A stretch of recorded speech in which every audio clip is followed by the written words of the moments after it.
ఖర్గే గారు, ఉద్యమ నాయకుడు రాహుల్ గాంధీ గారి యొక్క అనుగ్రహంతో ఇవాళ ఓబీసీ డిపార్ట్మెంట్ చైర్మన్గా ఇద్దరు యువకులు భారత్ జోడో యాత్రలో పార్టిసిపేట్ చేసిన వెంకటేష్ గారిని, సోదరు ధనలక్ష్మి గారిని కన్వీనర్స్గా అపాయింట్ చేస్తూ వాళ్ళ పదవీ స్వీకరణ బాధ్యత చేసుకుంటున్న సందర్భంగా ముందుగా వారిద్దరికీ కూడా శంకర్ గారికి,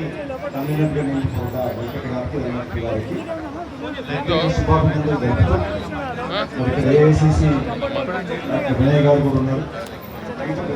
ఉన్నారు. మనకు ఈ యొక్క అవకాశం వచ్చిన దాన్ని సరిగ్గా సద్వినియోగం చేసుకోవాలని చెప్పి ఒక రాష్ట్ర స్థాయిలో ఎదగడానికి మీకున్న అవకాశం ఇది. రాష్ట్ర ముఖ్యమంత్రి ప్రియతమ నాయకుడు రేవంత్ రెడ్డి గారు దేశంలోనే మొట్టమొదటిసారి ఓబీసీ జనగణన జరపడం, రాహుల్ గాంధీ గారి యొక్క ఆలోచన అనుగుణంగా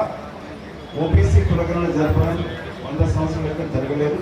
ఇవాళ తెలంగాణ ప్రభుత్వం రేవంత్ రెడ్డి గారు ముఖ్యమంత్రిగా, వారికి తోడుగా ఉప ముఖ్యమంత్రి కానీ మన పొన్నం ప్రభాకర్ గారు బీసీ కులగణన జరపడంలో కీలక పాత్ర